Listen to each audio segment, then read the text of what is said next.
Welcome back to my channel. So this video is going to be to introduce you guys the new daily or project that I bought. This one is actually mine.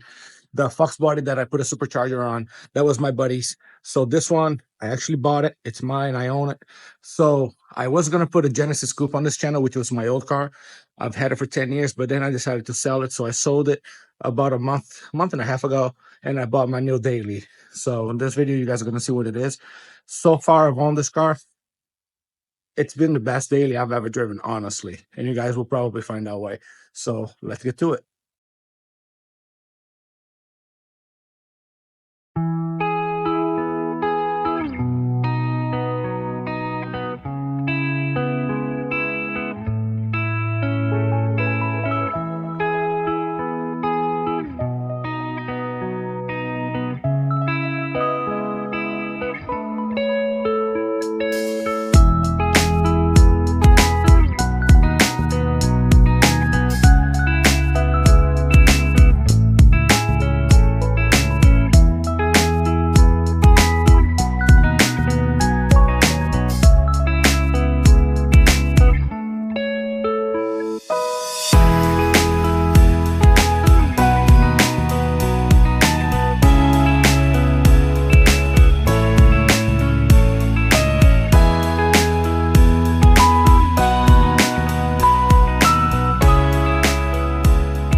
All right, so as you guys just saw, my Genesis Coupe was, it's pretty clean, but I've had it for too long, and I kind of got bored with it, honestly. I never really drove it. That's why it only had 55,000 miles, I think, when I sold it.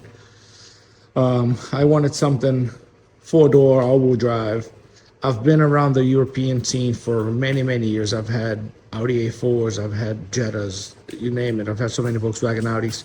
I know they brake. I'm a technician, so I know they brake way more than your typical Honda or Toyota, the cars that are actually reliable. But this car is not bad as long as you keep up with the maintenance. They're actually pretty reliable, but they're expensive to maintain, obviously. So this is a new project, 2013 Audi S4. It has the 3-liter supercharged stock. It makes about 333 horsepower, which is not bad. But the beauty of this car is the tuning capabilities. So this car tuned is basically a sleeper. Like, people don't realize how quick these cars can be. And you guys are going to find out soon. But I have some goodies over there. We'll go over that in a little bit. But for those of you that are new to the channel, I also have the V8 Miata. If you go back on my videos, there's from start to finish of me building the V8 Miata. I recently added some hood vents, which are not on video, but I'll show you guys here real quick, and then we'll go back to the Audi. This is a 2004 Miata with a Fox body 5.0. Old school carbureted, nothing fancy, but she-block is pretty good. So if you guys are interested in this type of content, just go back to my videos. I literally have a bunch of videos on how I built it from scratch. And I am going to do more videos this year. Now that it's getting warmer out, I'm going to take this out and do more videos on it. I do have another intake manifold on the shelf there that supposedly gives a little more power. And we'll get to that when we get there. But anyway, we'll go back to the Audi. 2013 Audi S4. Manual transmission. That was the deal breaker for me. I had to have a manual transmission Audi. Or per se, I had to have a manual transmission replacement car. And to find this car in the manual, it was an absolute nightmare. So as you can see, I'll do a quick walk around. Pretty clean. This car in manual is pretty rare. So out of 20 cars, 30 cars that were for sale near me, about one of them, maybe two, were manual. And both of them would be like a B8, not a B8 and a half. So I wanted a B8 and a half because I think the headlight just looks so much more aggressive. The front of the car looks more aggressive. The interior is pretty much the same. It's close. I do love the flat bottom steering wheel, which is only on the B8 and a half. But I had to have these headlights. They look so much more meaner. So I really wanted a B8 and a half. I couldn't find one near me. I looked for almost 3 months, looking every single day, and every platform you think for selling cars. I ended up buying this car, believe it or not, from Carvana. I never thought I'd buy a car without seeing it. I'm a car guy. I have to be there. I have to look at it. I have to throw that low ball offer like everyone else does. But yeah, I can't believe I bought it from a website without even looking. Matter of fact, I pre-ordered this car before even seeing pictures of it. There was just a stock photo, and obviously I can get my money back if I look at the photos and I didn't like it. But still, that's a very new thing for me to do, to just buy a car without looking. But it worked out perfect. This car is awesome. This car is a one owner. It was bought. It was special ordered by this guy who's actually a realtor, and he sells pretty expensive houses. He special ordered it to the way he wanted it, and he has, from the day he got the car until the day he sold it, he had every receipt in the glove box of all the maintenance, all the dealer visits, all the shop visits, every oil change, everything. This car has 60,000 miles on it now. When I bought it, it had 58.9. So up to 58,000 miles, this guy had every service record available on this car. So that was on these cars, on European cars, that is the number one thing, that if you can get it, that's the best thing to have. So I know I got a good car. As soon as I put it up on the lift, I look underneath it, it's no rust, it's really clean. The car just got 4 new tires put on before I bought it. So this car is literally as good as of a deal for a 10-year-old car as you can get. So yeah, that's gonna be a new project, and I'm gonna show you guys right now what we're gonna be installing. So this project is going to be my daily driver. I want to drive so I can drive it in the winter because I live in New England. And in the future, I want to put this car at over 500 horsepower. It's actually, on these cars, it's actually not hard. So I have a list of parts here that I'm going to be installing. I'm going to make it a stage 1 for now and take an exhaust.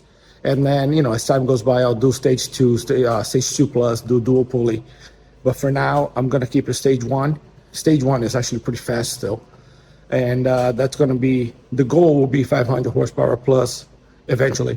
But, I'm going to be always making videos on this car, adding things to it, modifying it. This car is absolute bone stock. So I'm going to make it the way I want it. So let me turn the camera around and I'll show you guys what we're going to be installing. This video specifically, I'm not going to be installing anything. This is just an introduction. But the next video, I'm going to start with the cold air intake install, and so on. Every video I release is going to be installing something new on this car. All right, so we have some goodies here that I bought just to get the car started. Again, the car stock drives absolutely beautiful. It honestly, stock has plenty of power for daily driving and like getting in and out of traffic, doing a couple pulls. It's literally, the drivability of this car is absolutely 10 out of 10. Other than the clutch line, which I'll get to it.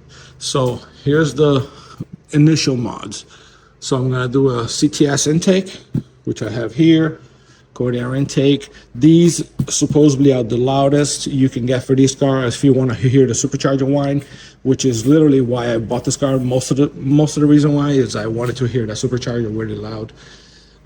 So I got the CTS intake. The exhaust, I actually already had these two. I bought these for the Miata, and it turns out that people use this exact muffler to replace the resonators on the Audi to give it like a nice tone without having to spend $2,000 on an exhaust. So because I already have it, I'm gonna do the exhaust. I bought some tips, some 3-inch tips, 3.5, and I'm gonna build my own exhaust, because at the end of the day, this is Fabi Garage. I enjoy welding. I'm not a professional, but I like to make things. So I'm gonna do the 2 resonator deletes and a muffler delete and install a next pipe. And this muffler here is actually a next pipe inside, and put the tips on just for temporary exhaust. And obviously, as I start to modify the car, heat exchangers and stage 2, 2+, obviously I'll buy a better exhaust. But for now, since I already have it, why not use it? I can't return it anyway. So I'm gonna do the intake exhaust, and then I have a Wolf Box dash cam. It's not really a mod, but I bought a new dash cam. All my cars have this dash cam. If you're looking for a dash cam, this is the way to go. This is the whole mirror. You literally just put this over your rear view mirror, and that becomes your new mirror, and the whole mirror is a screen. Records front and rear of the car 24/7 as you're driving, obviously. And it's quality when you do playback on a video is absolutely insane. So we're doing that. This is all going to be separate videos, so this is just introducing what I'm doing. CTS boost tap. So in order to install a boost gauge on this car, you have to do a boost tap, because there is no intake manifold tap for us to run a boost line to. So they make CTS, same brand as the intake, makes a tap that you put it, you remove a piece on the supercharger and you put that in. That way it gives you a nipple for you to put your boost line that goes to the gauge. So I already had these gauges on my old car, so I don't see why I should buy new gauges. I know they have the P3 gauge for the Audis that go on the vet, but honestly, to me, that's kind of too low, especially if you have both hands on the wheel. This hand here will literally be blocking that gauge. I prefer, the typical pillar, or they even make the vet ones for the Audi. So I'll probably end up getting those. But again, another separate video. I'll be installing the gauges. I haven't picked a pod yet. So boost gauge goes with the boost tap. AFR gauge, again, I already had it on my old car. Put it back in the box when I sold the car. Every boosted car should have an AFR gauge. So I have 2 options. I can either sell it or I can install it on my own car. So why not? If you're driving and you're flooring it, playing around with somebody, and you see that it leans out, you let off. You know what I mean? If you don't have that gauge, you would never know that it was lean, and next thing you know, your piston is melted.